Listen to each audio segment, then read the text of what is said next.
Ba-ding!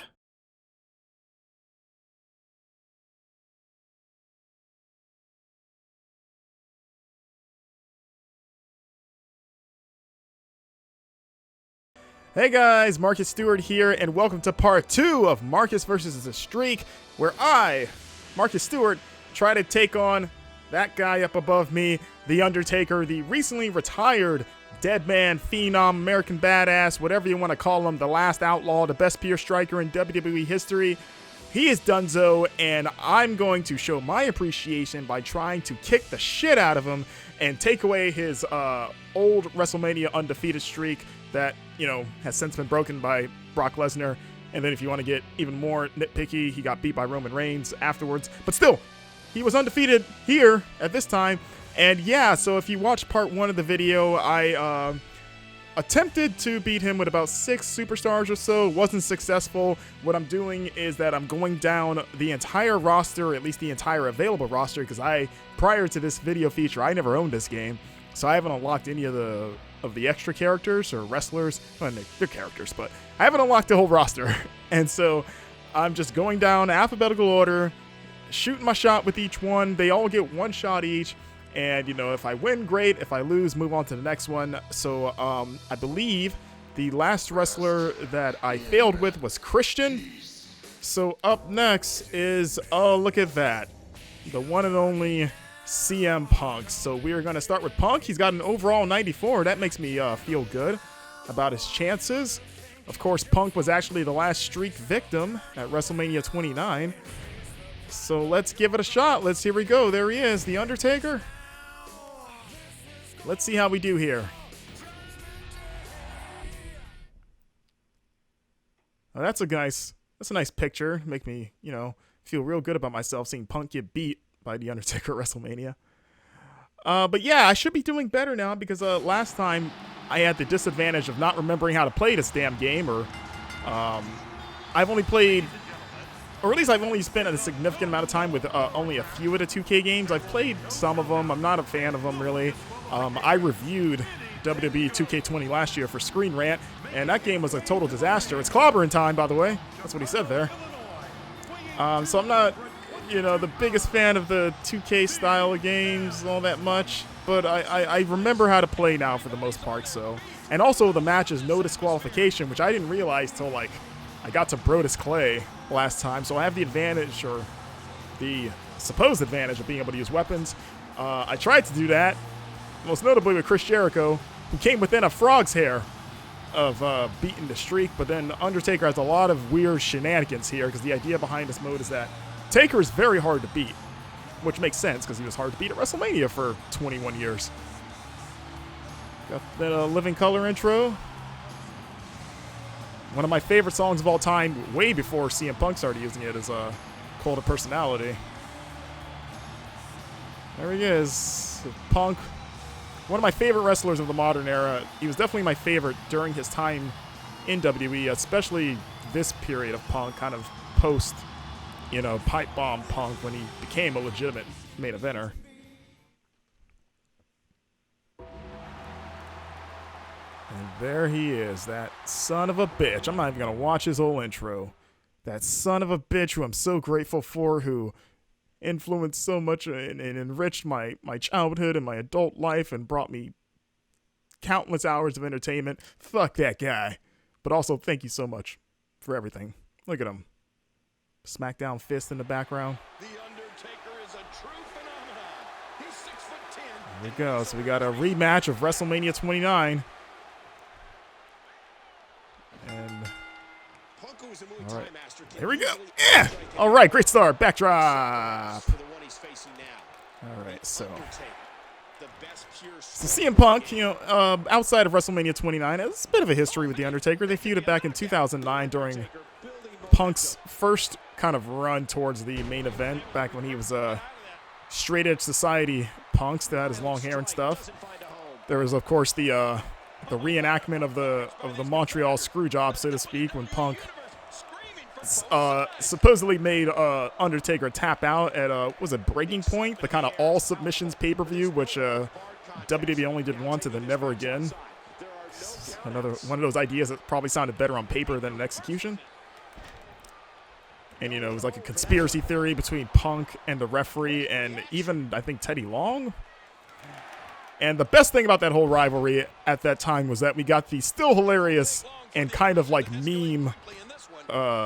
meme-centric segment where Undertaker, to get revenge against everyone involved in that match, from Punk to the ref to Teddy Long, he kidnapped Teddy Long as Long was trying to escape in his limo.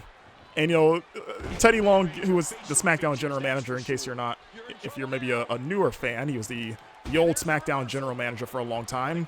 Holla holla, playa playa, all that good stuff, tag matches. But Teddy Long gets into his limo trying to escape the arena, and he's like, "Oh, driver, take me out of here." And it turns out the driver is none other than the Undertaker. And the limo gets all purple, and the music starts playing, and Undertaker turns around and just goes, "Buckle up, Teddy."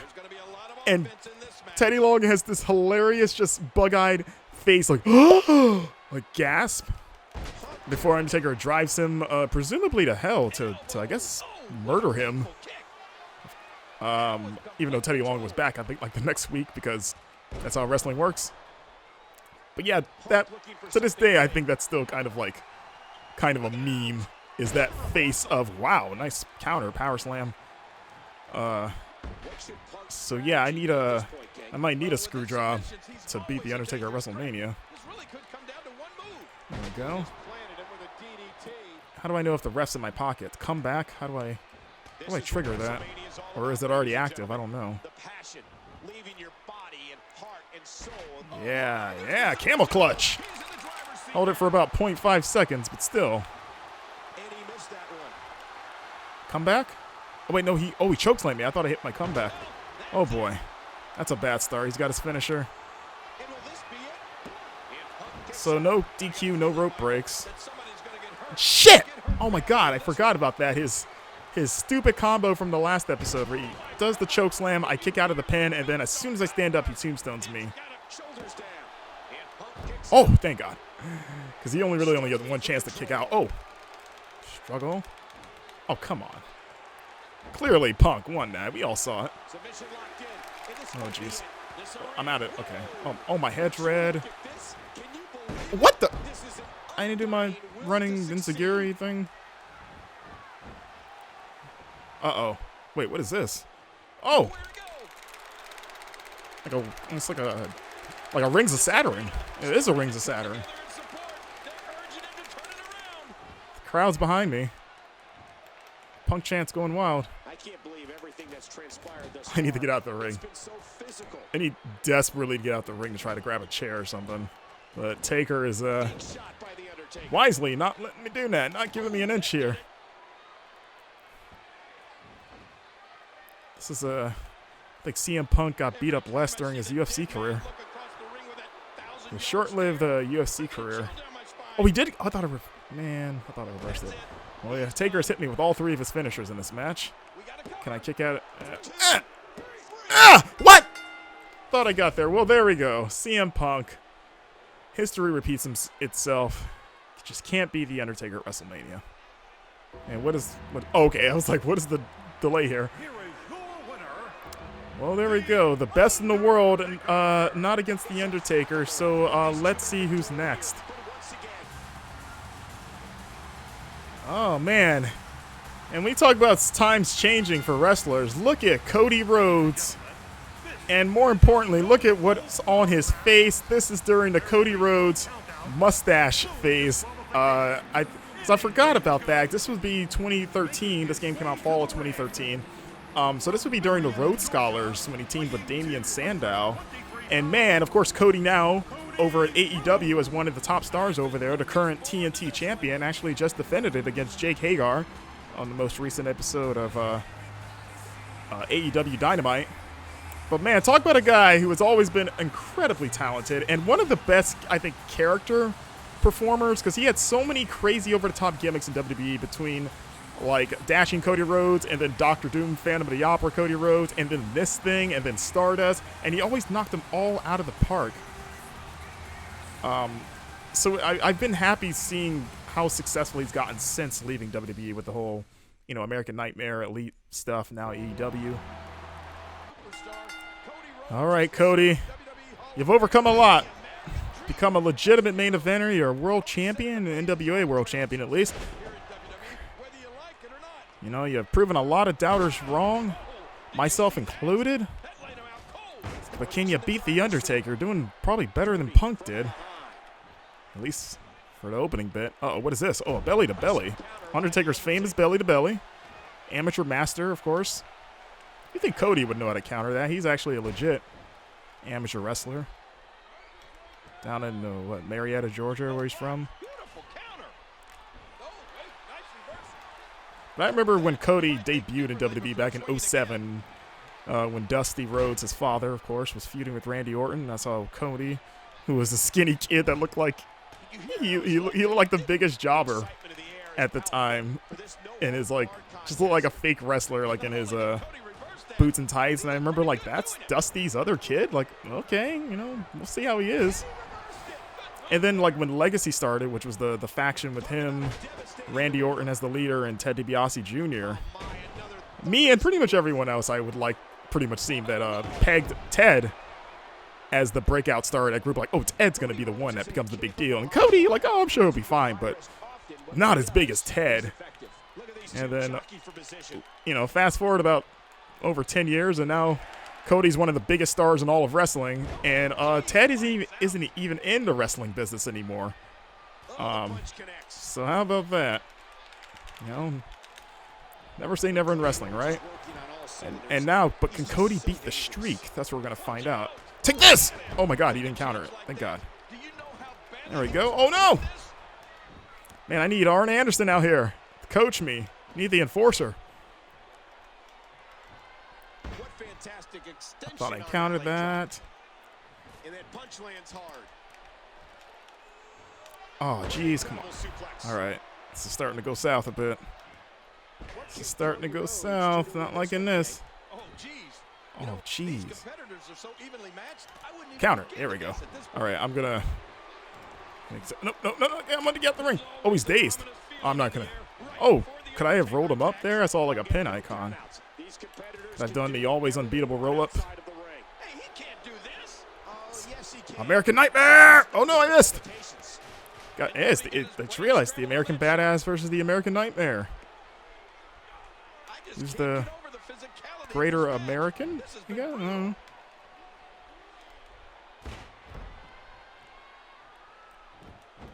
Oh boy. Oh, Rings of Saturn again.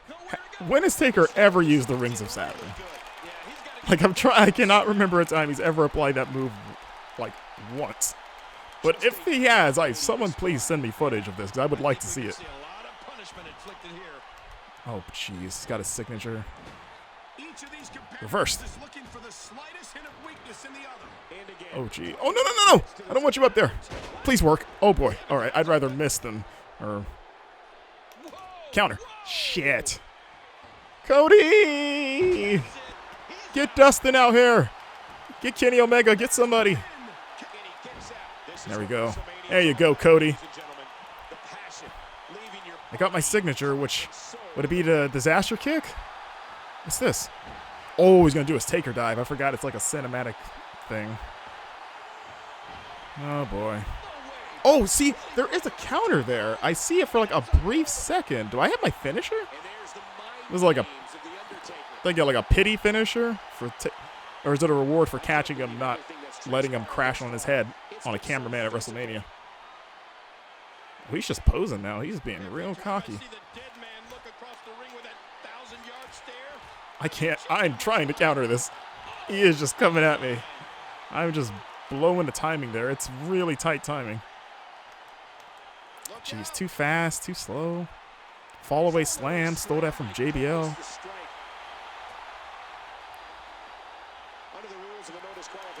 Oh, you know what? I'd rather him use all his finishers outside, because at least he can't pin me. Like, dude, use your tombstone out there while you're at it. Get that out of the chamber. Jeez. It started so well for Cody and is quickly falling apart. Oh, we're gonna see it. All right. When all else fails, chair shot. Come on, Cody. Come on, Cody. There we go. Give him that AEW beat down. Oh, jeez. Damn right he does. Tombstone, yes, please. Use it outside. You can't pin me out there. On top of the chair, too. Chair broke.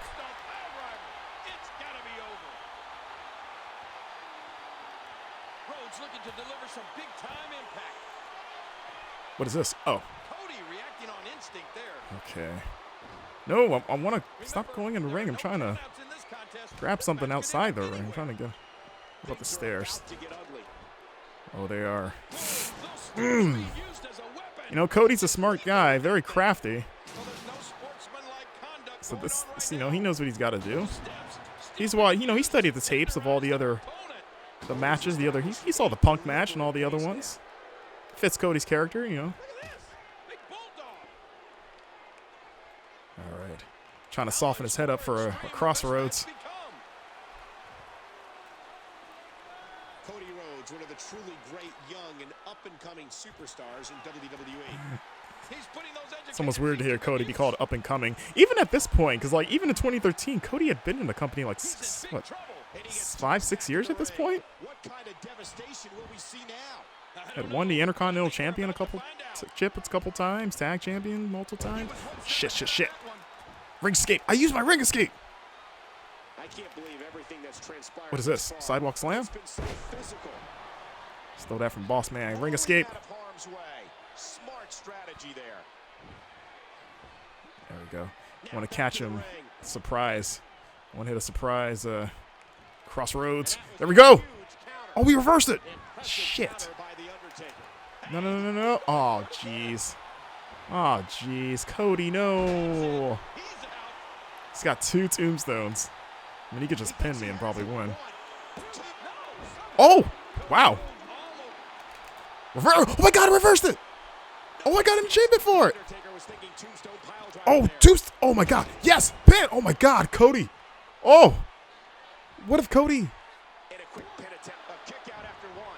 Oh my God, that would no crossroads. Yes.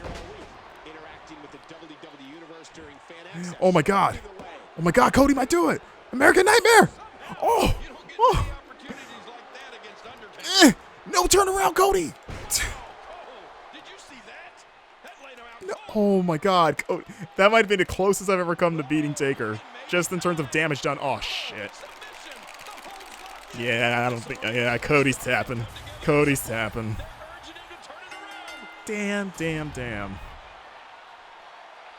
Oh man, I came so close. At least it felt like it did. I think Cody might have even come closer than I did with Jericho in the last episode, so. Man, valiant effort from Cody, but let's see who's next. And wouldn't you know it, the next person up is Cody Rhodes' tag team partner at this time, old Damien Sandow. The intellectual savior to the unwashed masses, whatever his nickname was, with his bathrobe. Man, talk about a guy that had a really cool gimmick that honestly probably could have lasted a longer than it did. For WWE kind of felt the need to take it away and then turn him into a bit of a joke.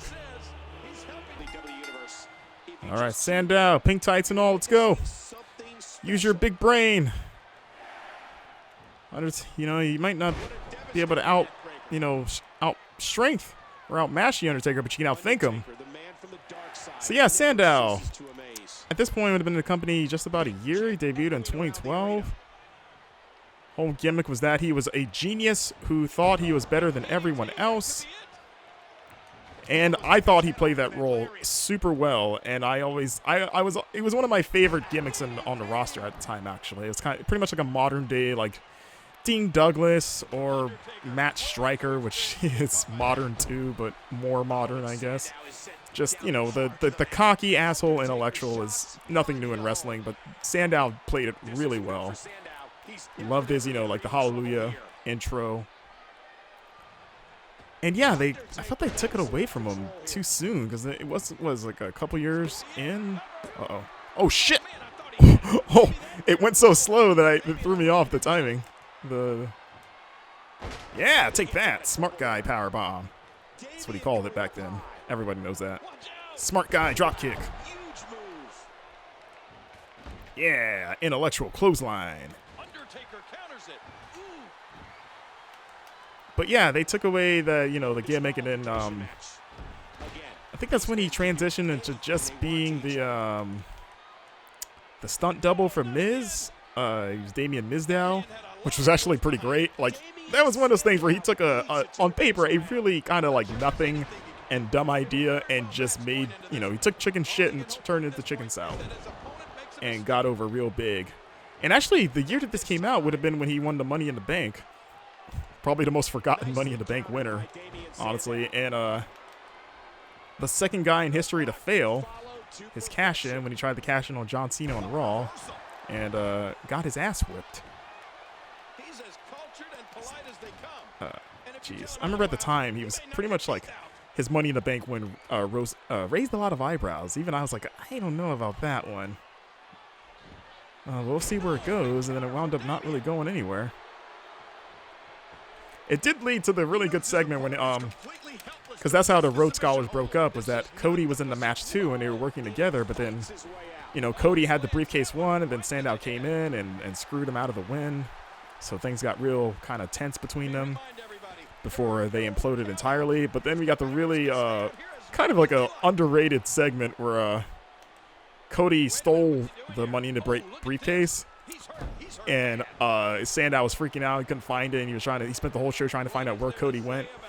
And Cody was in the I think it was in the Gulf of Mexico, where Cody had it, like, lured him out there, saying like, oh, come out here if you want your briefcase. And then, Sandow's pleading with Cody, like, please don't. And Cody's like, what do you mean? Nothing. What do you think I'm going to do something? And, it culminated with Cody throwing the briefcase into the Gulf of Mexico or wherever it was. And the show ended with Sandow screaming and crying, which he was very good at. I was like, you've cried before in your life, haven't you? Reverse? No. Reverse DDT, too. Oh, boy. Oh, nice. I was like, he was making me think about it there. Jesus Christ. Undertaker reverses everything. Is this sucks that Sandow, even in real life, never had the strongest offensive arsenal? So, like, I don't know what he would use. All right, let's see if I can catch Taker here. I would love to see how you reverse this. I know it pops up. All right, we're going to try to...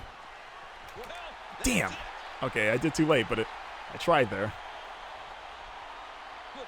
You think Undertaker Sandow would be the one to dodge it because he's so smart. He would know what he would read Taker like a book there because he's read so many of them. Now Taker taunting me waiting to get back in. You want to come at me?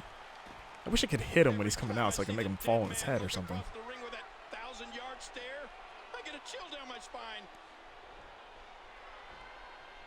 This is what WrestleMania is all about, ladies and gentlemen. I got my signature. Oh!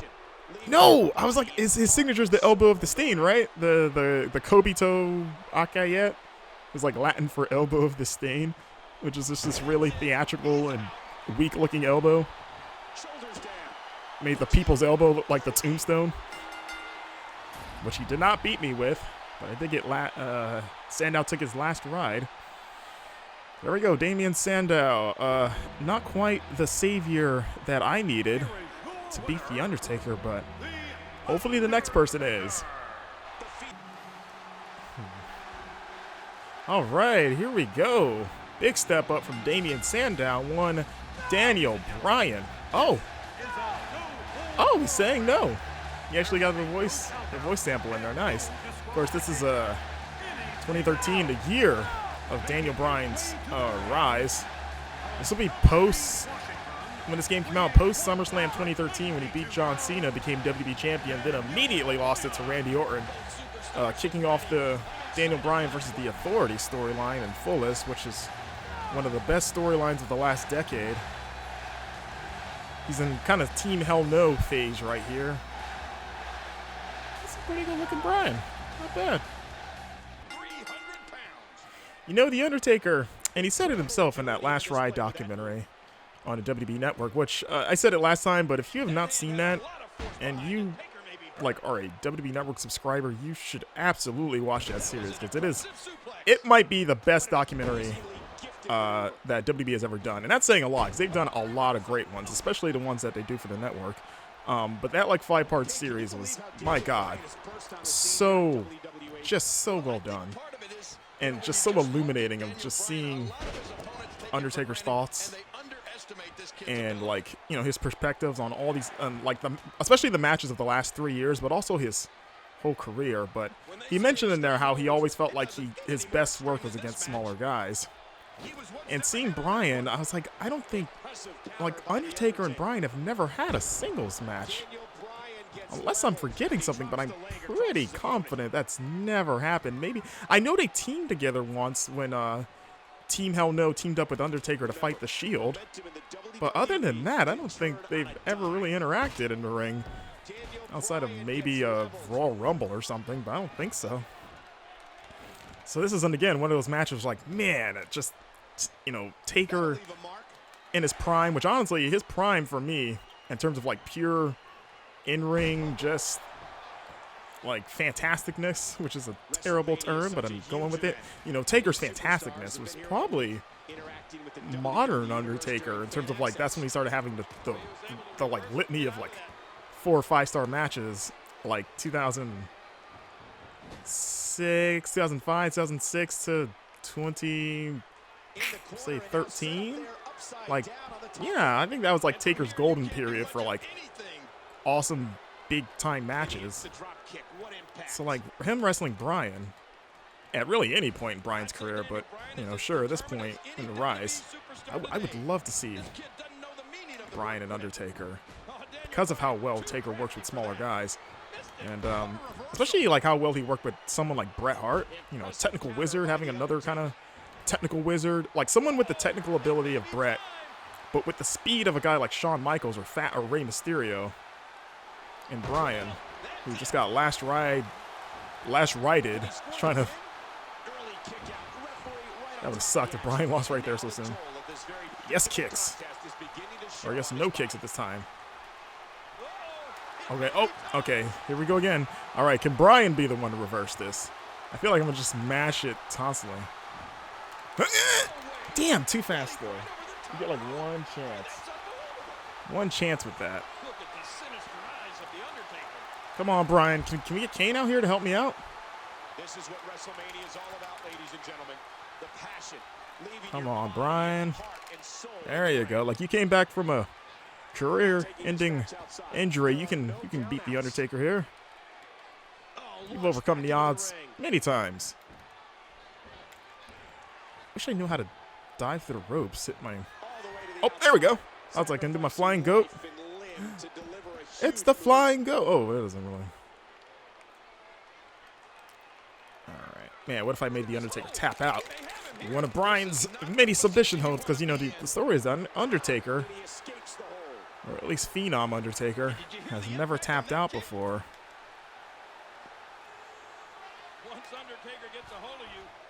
Except for that time when he tapped out against Brock Lesnar in the cell. Oh shit! Wow, just killed Bryan. Didn't like Taker tapped out against in the cell match, the second cell match against Brock, not the 2002 one, but like the 2015 one. Isn't that when he tapped out? I can't wait to see what Bryan does here. Which I think was the first time Dead Man Taker ever tapped out. Shocking. Damn it. Did you see that? That laid him out cold. Help me, Jerry. Or Cole. Every time I see the dead man look across Yeah. the 1,000-yard stare. Yeah. Oh, come on. Yeah. Counter. Can't beat the technical wizard. Oh. Like a half and half suplex. Talk about getting your spine adjusted.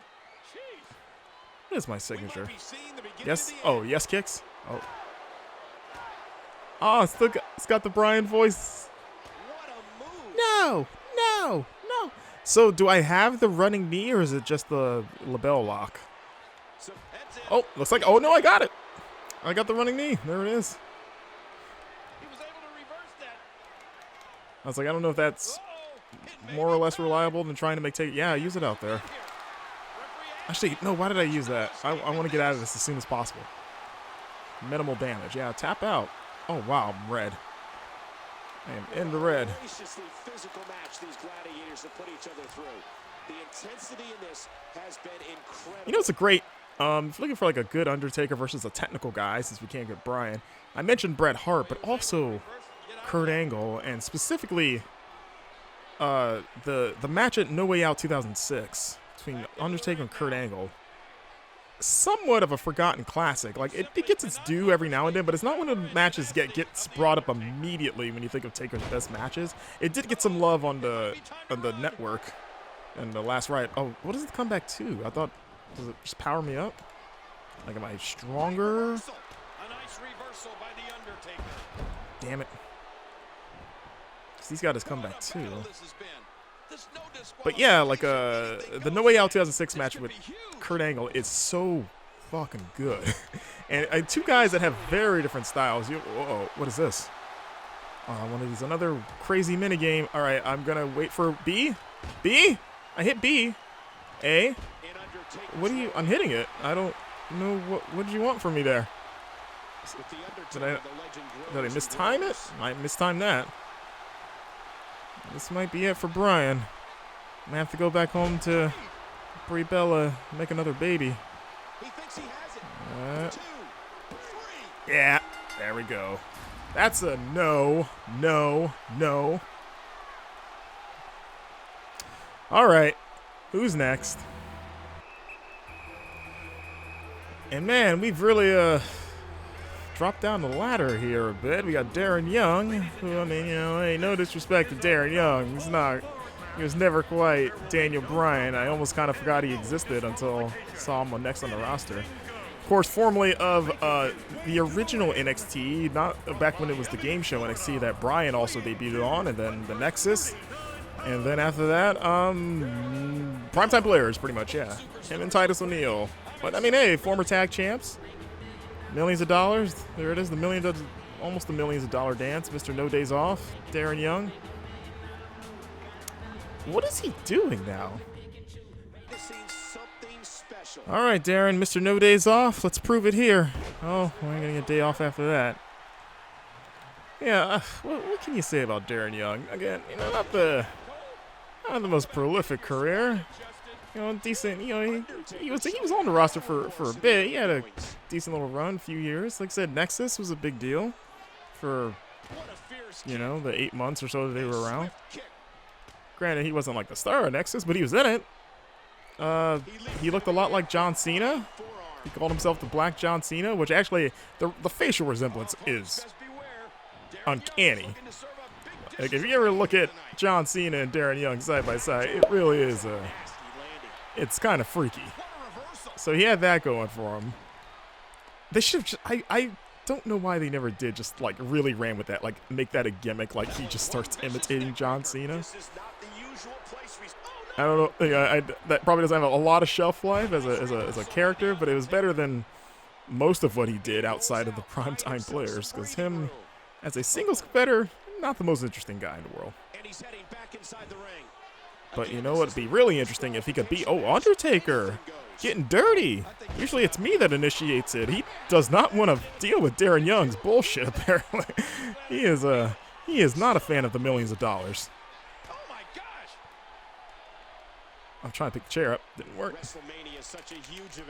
Too fast. Reverse. Yeah, don't touch the hair. Don't touch my fro. Get him. Oh, yeah. All right, suicide dive. Nope, I messed up. Wait till I get out there. Looks like you're going to be in trouble once Darren Young gets out there. Bam. Taker did. I was like, Taker didn't even sell that first chair shot. Is it broken? Oh, there we go. A non-chair weapon. That's nice.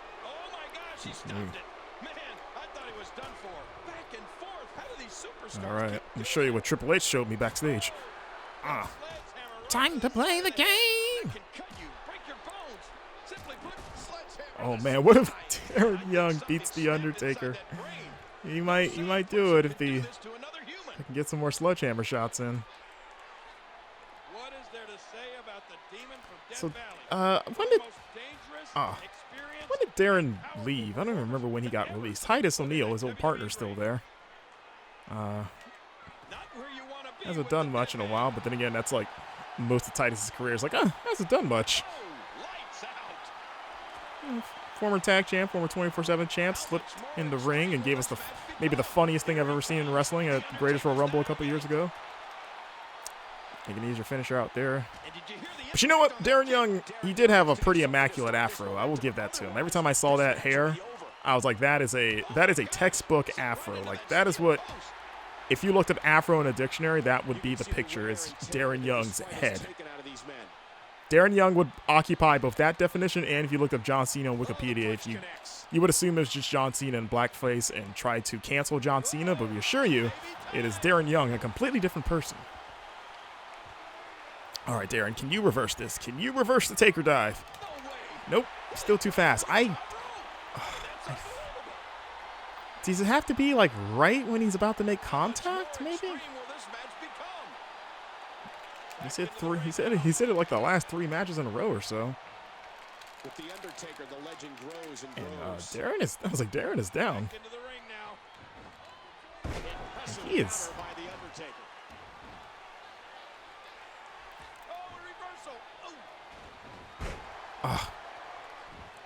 Here, I'll pin him. Maybe his balls hurt too much.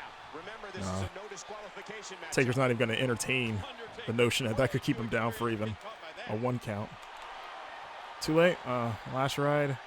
There we go. Darren Young. Just thanks for. If anything, this is longer than Darren Young probably would ever have the right of lasting against the Undertaker. Oh, kick out. I thought I missed. I was like, wasn't I just running? But well, you're about to get a day off, Darren. Oh, shit.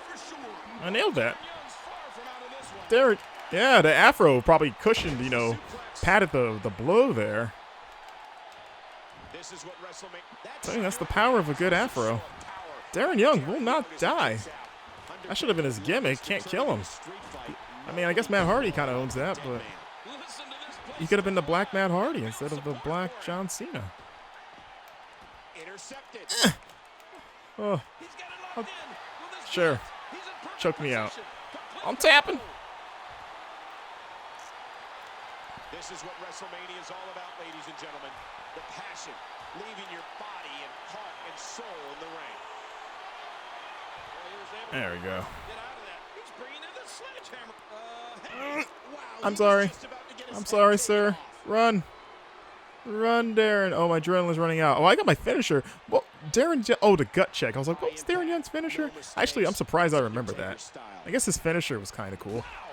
I don't think I'm going to get to use it. That'd probably be it right there.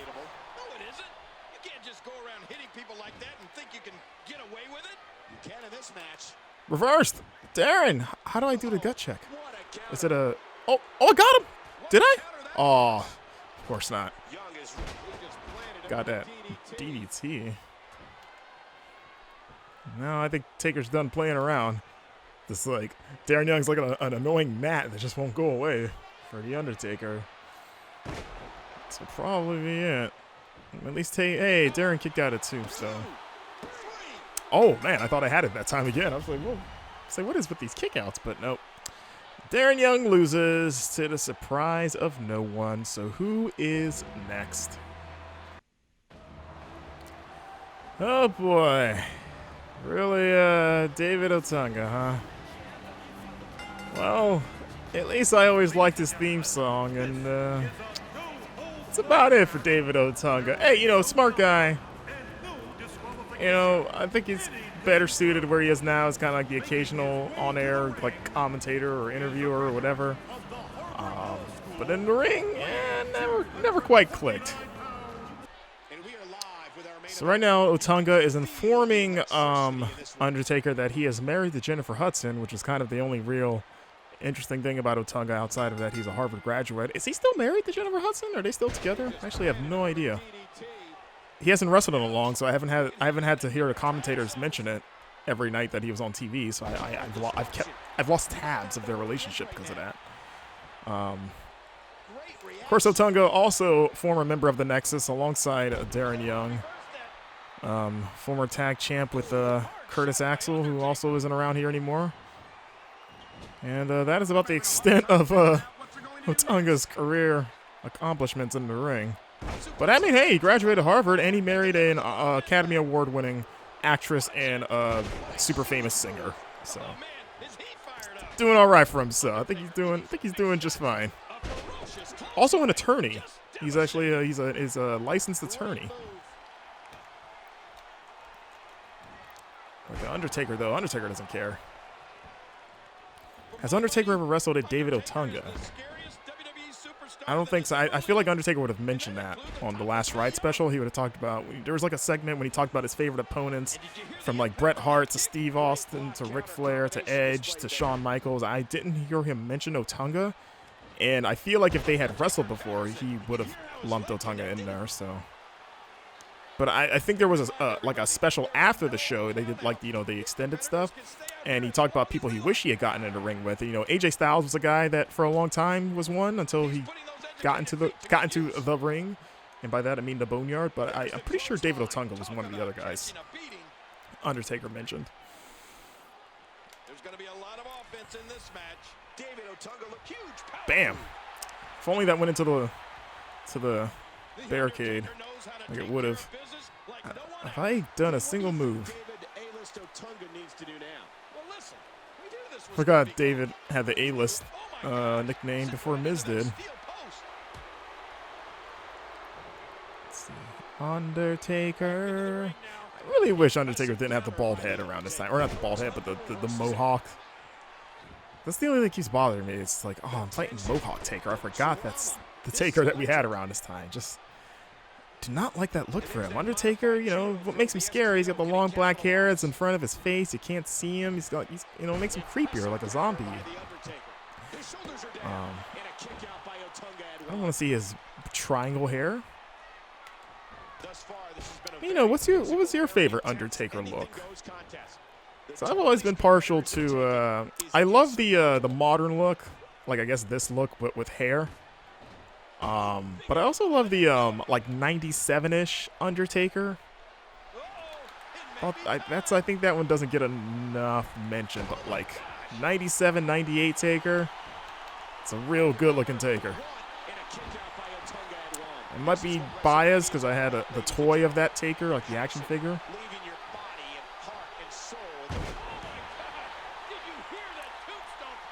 Is this it for David? Yep. Thanks for coming, Mr. Otunga. Let's find out who's next.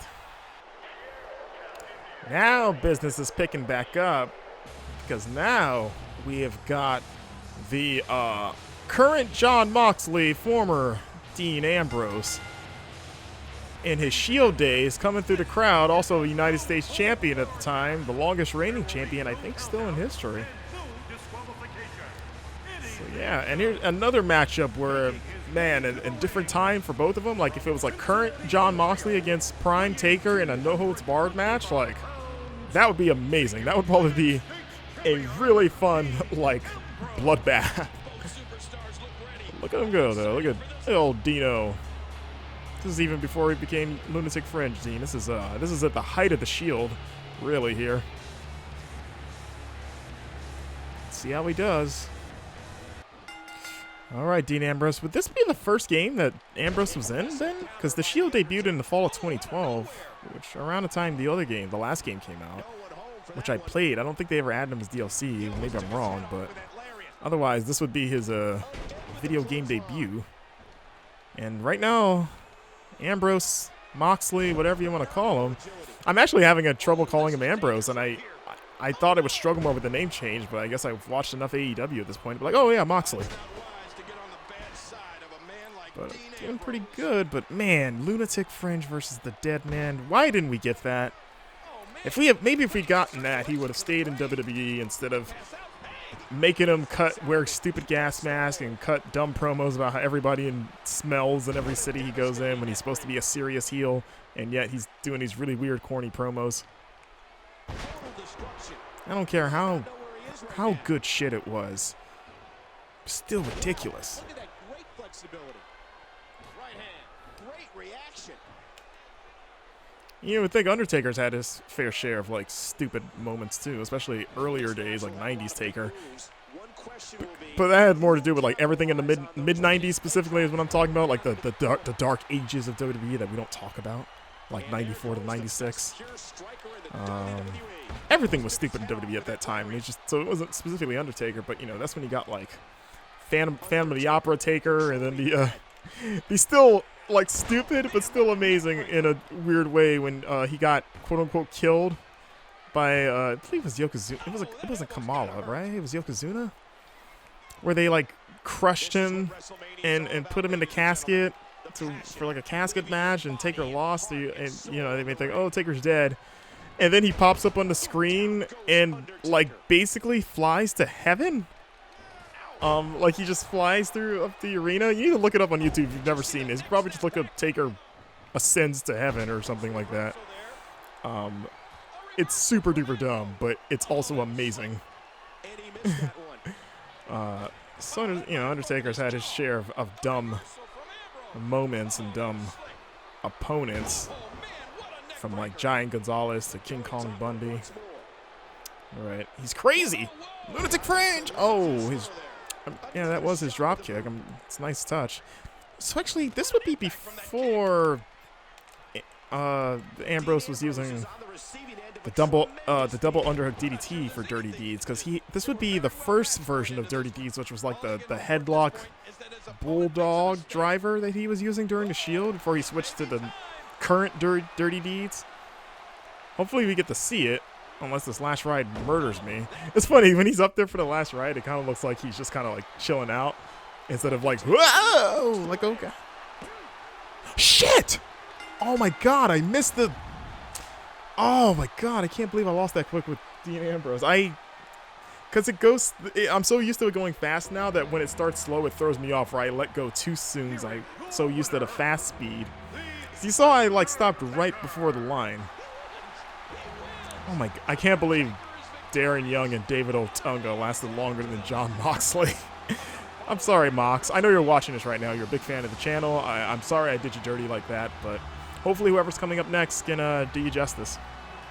All right, Dolph Ziggler, a guy that I could not care less about today, but at this time, 2013, I think most fans would agree was probably his peak. Like, this is like the year he cashed in Money in the Bank, and you know was hanging out with AJ Lee, brought in Big E, and everyone loved Dolph Ziggler and said he was going to be the best thing ever, and he was underrated and all that good stuff. And then and the problem with Dolph became that he became known as a choke artist, would never win the big one ever again, and never changed either, which I think is the bigger problem. He's been the same guy for so long and never gets beyond a certain level and kind of wrestles the same match all the time and hasn't really changed his look up all that much, or at least any interesting or significant way. And yeah, I'm tired of Dolph Ziggler, basically. This is almost kind of a tale of two superstars in that you got the guy that I am, Dolph Ziggler, who is maybe the worst offender of a guy that not evolving and just being stale for years now. And then you got the other guy who has also been the same general character for the most part for most of his career, but has always updated it, always kept it relevant, always made it cool. Especially for a character that inherently is super fucking stupid when you get down to it. Like, he's a wrestling zombie. We're supposed to believe The Undertaker's a dead guy with magic powers. And yet, it works. And pretty much all of that has to do with Undertaker. Like, the performer makes the gimmick, And, and they talk about it in that Last Ride documentary of how Undertaker over the years has known how to tweak the character and add more to it, going from like the quiet zombie that didn't move much and was basically like Jason Voorhees, and that he couldn't hurt him, but he was very slow and methodical, to being, adding some pep in his step and like being more explosive during matches, which he could always do, but the character before didn't call for that. But then, going from like the more athletic Taker, like he's flying around, and you're like, whoa, I didn't expect that from that big scary guy. That's cool. Adding another layer to the character of like, not only is he cool, but he can go in the ring. To like, the kind of like the less zombie, but just kind of creepy guy with powers in like 97, which is still cool, and then adding Kane and having it like, you know, another dimension of like, oh, he has a brother.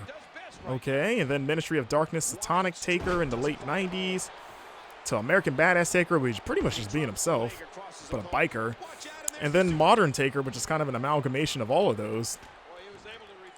It's just, you know, there's you would get something different with Undertaker, and he would add to his moveset and expand on it, whereas Dolph Ziggler, from this point to now, literally, if you showed me a match here versus back then, it wouldn't be that much different except for maybe the crowd reaction, because the crowd actually cared. Now the crowd, back when we had crowds, back in the before times, like, I remember every time his music hits in the last few years, it almost feels like the air being sucked out of the room of like, oh, it's just Dolph Ziggler. Like, nobody cares. You know what you're gonna get. He's never gonna, like, the people that loved him have long since given up on any real success for him, or at least like a main event world title run of any significance. And I used to be pretty high on Dolph around this time, and I'm not saying he's not talented, because he absolutely is, but I just don't care anymore. I just cannot bring myself to care about Dolph Ziggler. The last time I genuinely cared about Dolph Ziggler after this point was probably in 2014, like the year later, when, you know, he was a face against the Authority, and he was like the final survivor in the Team Cena versus Team Authority Survivor Series match. And then he had that really good ladder match with Luke Harper for the IC title a month later at TLC. And you're like, oh man, this might be Dolph finally ascending up back to the ladder for realsies this time. And then that did not happen. And he has never gotten back there. Ever again. So, that said, does anyone buy Dolph Ziggler ending the streak? Not The Undertaker, which is why he's tombstoning the hell out of me. Oh, I heard it.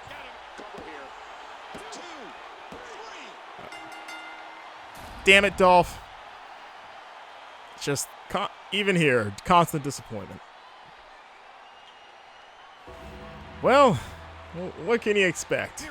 Like I said, if you've been watching the last few years, you could just look at it and go like, yep, that's Dolph Ziggler.